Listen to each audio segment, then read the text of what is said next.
Rob, investors bought Port Authority bonds, and though tax dollars were not used to finance the deal, a high-rise apartment complex ultimately got hundreds of thousands of tax dollars in rent subsidies, while residents remain at risk.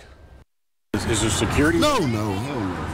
Sorry. Doors without locks, security cameras unplugged, and elevators. They told me when I moved in that the elevator was going to work. It don't work. You get on that elevator, you might get stuck. It's a low-income apartment complex. There's kids in this building. In East Cleveland. Old ladies in this building. We need light bulbs, we need the elevators fixed, we need this door secure. Far away from mega real estate deals like these, from the flats to the Rock Hall. But we found the same group that made all these happen also brought you this. Dead mouse in my mop water. If you had to give it a grade They failed. They failed. They failed. The Port Authority of Cleveland helped finance the sale of Forest Hills Park, issuing nearly $6 million in bonds that investors bought. It believed it would revitalize it. William Friedman is the port's CEO. Quite candidly, our board and management like the idea of infusing some dollars into a community that needs it. A 174-unit high-rise apartment that we found is unsafe. Melran Leach oversees housing in East Cleveland. What condition is that property in? The property's in terrible condition. Terrible condition, despite what's shown in this marketing video used to drum up investors. While investors saw this, housing inspectors saw this. Fire code, roof and drainage, and electrical violations. Even so, $6 million worth of port bonds were issued. Now, less than 2 years later, conditions here, A family of 6 raccoons. remain dismal. This is my mailbox. I can't get my mail.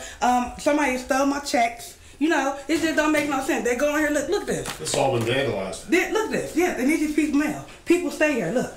Everybody's mailbox is open. So how did the port, whose sole mission is to spur job creation and economic vitality, get involved? Well, this group had come to us. A firm in Georgia specializing in raising cash and bought by a Virginia nonprofit.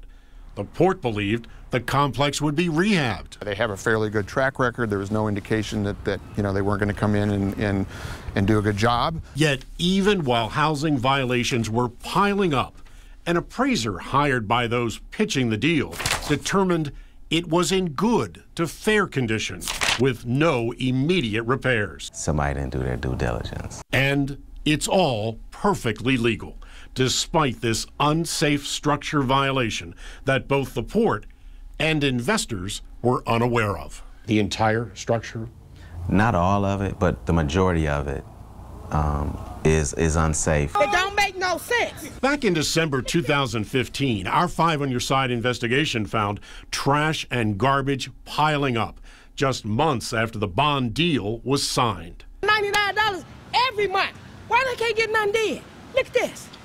Who wanna live like this?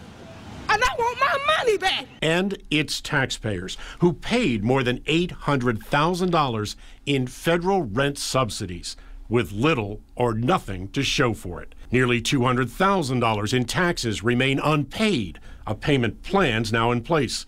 And a leading bond rating agency found the project exhibits poor operational performance. And those bonds have been downgraded. How does that reflect? Is there a concern that it reflects on business decisions? Well, absolutely. I mean, while we may not have financial risk, we have reputational risk. We are out in the bond market a lot, and so it matters. The port says only investors could lose money, and it's powerless to help. We have absolutely no rights to come in and intervene and take over management of the building. And while residents are struggling. This is inhumane for people to live in. This washing machine is filled with... Yeah, they leave them like this. So it's just filled with water? They don't work. Pretty much as is. The nearly $6 million boondoggle earned an army of accountants, lawyers, the port, and others nearly $500,000 in fees. There's people here that need it. It's senior citizens. It's people they need help. It's people with children. It's a lot. Well, the original owner has since gotten out of the deal, and both the current owner and its management company say they're working toward improving that property and point to some $96,000 in expenses they say they paid so far. I'm 5 on your side Chief Investigator Ron Regan.